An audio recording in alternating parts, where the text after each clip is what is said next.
সামনেই বর্ষাকাল, আর তার উপরে গঙ্গাসাগরের বিভিন্ন প্রান্তে বিভিন্ন নদীবাঁধের হাল বেহাল। বিশেষ করে নদীবাঁধের বেহাল দশা ক্ষতি দেখার জন্য গঙ্গাসাগরে এলো বিধানসভার স্ট্যান্ডিং কমিটির 9 জন বিধায়ক, সঙ্গে সুন্দরবন উন্নয়ন মন্ত্রী বঙ্কিমচন্দ্র হাজরা, মথুরাপুর লোকসভা কেন্দ্রের সাংসদ বাপি হালদার। উল্লেখ্য যে 9 জন কমিটি, তার মধ্যে বিরোধী দলের 2 জন বিধায়ক রয়েছেন।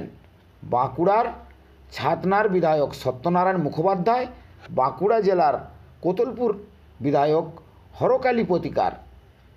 তবে শাসক দলের সুন্দরবন ডেভেলপমেন্টের স্ট্যান্ডিং কমিটির চেয়ারম্যান পাথর প্রতিমার বিধায়ক সমীর কুমার জানা সহ মন্ত্রী বঙ্কিমচন্দ্র হাজরা, সাংসদ বাপি হালদার ও অন্যান্য বিধায়ক এবং দপ্তরের বিভিন্ন আধিকারিকগণ।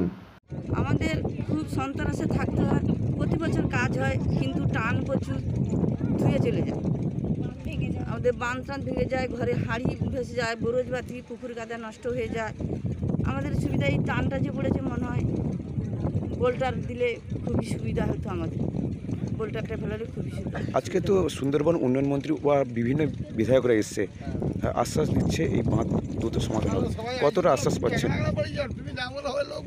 পাচ্ছেন যে কিছুটা মাটি ফেলে দিয়েছে, হয়তো থাকছে না, ধুয়ে পালিয়ে যাচ্ছে। কাজ হচ্ছে না তা না, প্রত্যেক বছরই কাজ হচ্ছে, কম বেশি কাজ হচ্ছে।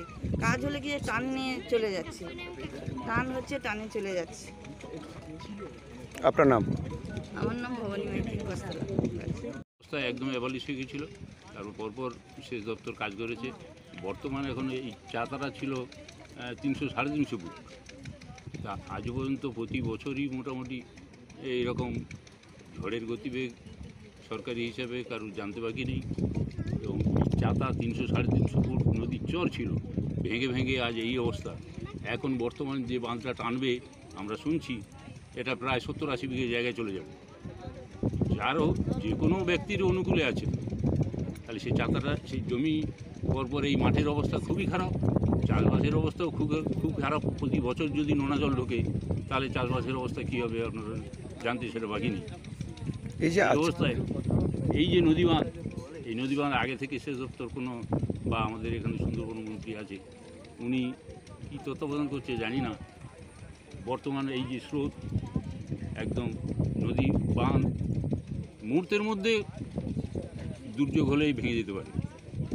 কিন্তু প্রতি বছরই এই বর্ষার সময় কেন হচ্ছে বাঁধ মেরামতি হয়? এই সেচ দপ্তর আপনার এই জুন, জুলাই, আগস্ট ছাড়া সেচ দপ্তর কোনো কাজই হচ্ছে না, যেটা আমরা দেখলাম। আর আমার 65 বছর বয়স, তা দেখলে যখনই দেখছি এই জুন, জুলাই, আগস্ট ছাড়া নদীবাঁধের কোনো কাজ হয় না। এখন কি চাইছেন? চাইছি এটা আমরা বাড়ি আমাদের কস্তলা বা আমার স্থানীয় এখানকার মানুষ আমরা চাইছি ইতিমধ্যে বোল্ডারের ব্যবস্থা হোক। না, এখন শোনা যাচ্ছে যে সুন্দরবন উন্নয়ন মন্ত্রী এসছে বা বিভিন্ন বিধায়করা এসছে, তো আশ্বাস দিচ্ছে যে বাঁধ হয়ে যাবে। কতটা আশ্বাস পাচ্ছেন? এই বাঁধের আশ্বাস আমাদের কোনো ইয়ে নেই। এই বর্তমান এই শালবল্লা এই ইউসি কোথা হচ্ছে বাঁধটাকে যাতে রাখা যায়। হ্যাঁ, এই যে রিপেয়ারিং চলছে এই পর্যন্ত, তবে থাকবে বলে মনে হয় না। এই হাইট প্রচুর, তো যার জন্য এই বাঁধের কোল থেকেই ধস নিচ্ছে, স্রোত প্রচুর, এর জন্য কোনো ব্যবস্থা নেই। আপনার নাম? আমার নাম মনোরঞ্জন সাহু।